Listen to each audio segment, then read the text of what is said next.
Have you ever felt like you don't belong where you are on your team? Like somehow you are there on accident and you don't really belong there and everybody else knows it, and so you're just thinking someday I'm going to be found out that I'm not good enough, I don't belong here, it was a fluke that I made the team. Have you ever had any of those thoughts?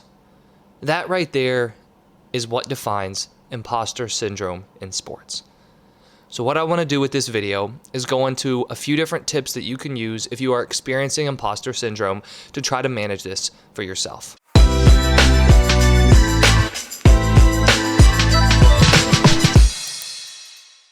Hey there, I'm Eli Strum, a performance coach and the founder of SuccessStartsWithin.com. Imposter syndrome is feeling like we don't belong, right? We feel as though we are an imposter. Somehow we made it onto the team. We've reached this certain level, but we really shouldn't be there. For most athletes that I work with, this ends up being the feeling of, I'm not good enough. When am I going to be found out that I'm not really as good of a player as they think I am? Or when are they going to find out that I don't really belong on this team and not really sure how I made the team, but I shouldn't be here. And someday people are going to find out, and then that's going to be really embarrassing. Now, when we have these feelings of not belonging and not being good enough, and as though we're going to be found out that we're not the player that everybody thinks we are, those feelings lead to second-guessing ourselves, doubt, and never allowing ourselves to fully relax into the moment with confidence to just be able to play, right? And appreciate where we are within our sport, the level we are, the team we're on. We're never allowing ourselves to simply be in that moment and have full confidence that we should be where we are. And we're going to see this translate onto the field or court in the form of hesitant play, not playing as aggressively, timid play, reacting poorly to mistakes, more performance anxiety and fear before the game even begins. All in all, we will see imposter syndrome hold you back as an athlete. Because how can you reach your full potential if you're constantly feeling like you don't belong and you're not good enough for the level or for the team that you're currently playing? Well, what we want to do here, if you are experiencing this, is begin taking steps to overcome this imposter syndrome, since we know that it is so harmful to you and your performance. So there are 4 tips that I have for you that will help with this imposter syndrome. Tip number 1 is we want to challenge our thinking. We could also see this as changing or reframing our thinking. So at the core of imposter syndrome is thinking. It's at the core really of any sort of mental game challenge that we are experiencing. Because when I was explaining earlier what imposter syndrome was, I was talking about how it's the thought and the feeling of, I'm not good enough, I don't belong here. Well, there's no way for us to be feeling that way or thinking that way without actively thinking those thoughts, right? So this is where you find yourself thinking, oh, when are they going to find out that I'm not that good? I don't belong here. I shouldn't be on this team. I can't believe I actually made it. That was a fluke. So we'll start to have these thoughts that are creating this feeling of being an imposter. We want to start challenging those thoughts. For example, if you say, I shouldn't be on this team, I want you to challenge that thought and ask yourself, well, why shouldn't I be on this team? Why am I not good enough to be on this team? Is this true, right? Am I really not good enough? 9 times out of 10, the answer will be, well, no, okay, I am good enough. That's why I'm on the team. And so then you'll start to be able to challenge that belief. But there's also that part of you that will feel like, well, okay, yes, it is true. I'm not supposed to be on this team. That's why I'm having this thought. And then at that point, you would want to challenge it again and say, okay, well, I am good enough. I know that I'm good enough. And then this is why I'm good enough. And you start to list off the reasons as to why you're good enough.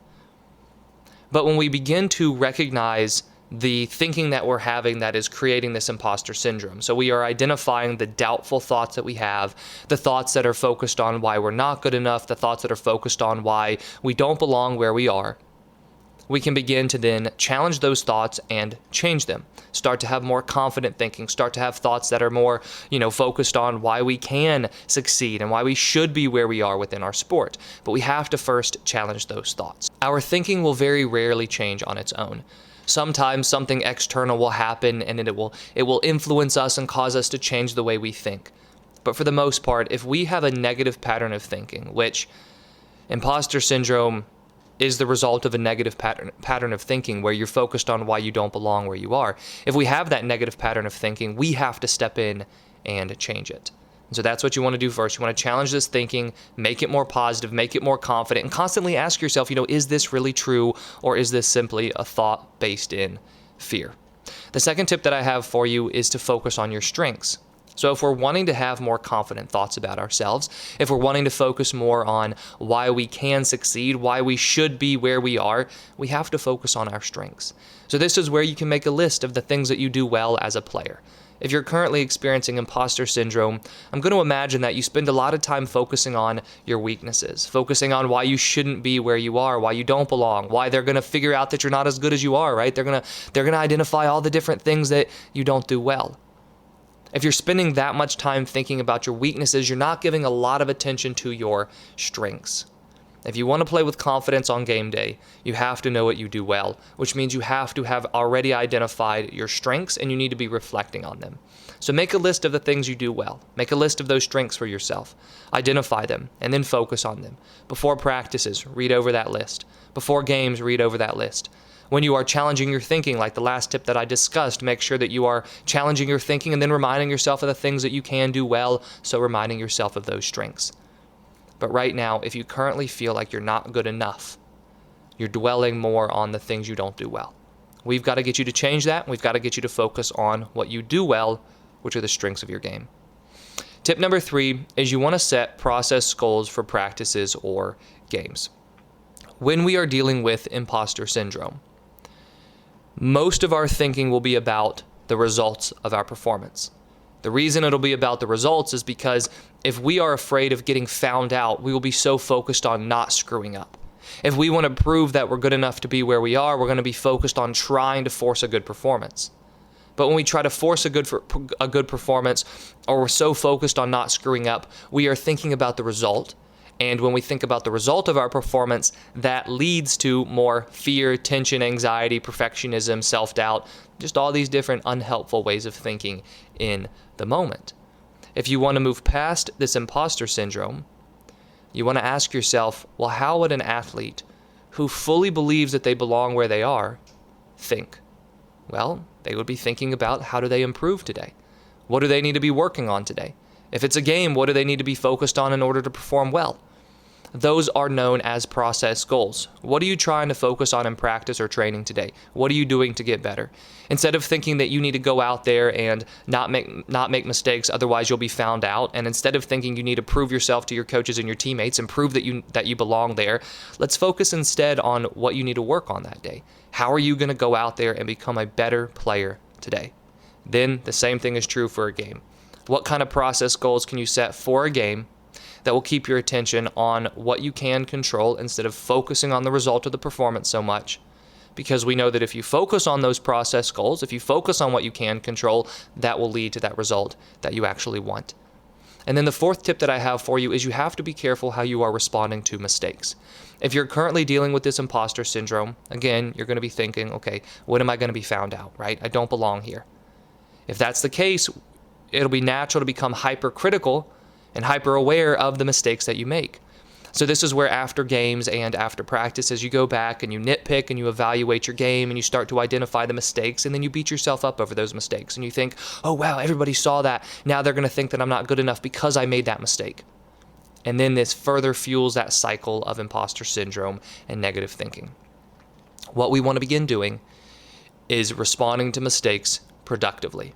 This first and foremost means being kind to yourself after you make mistakes. You don't need to beat yourself up so much.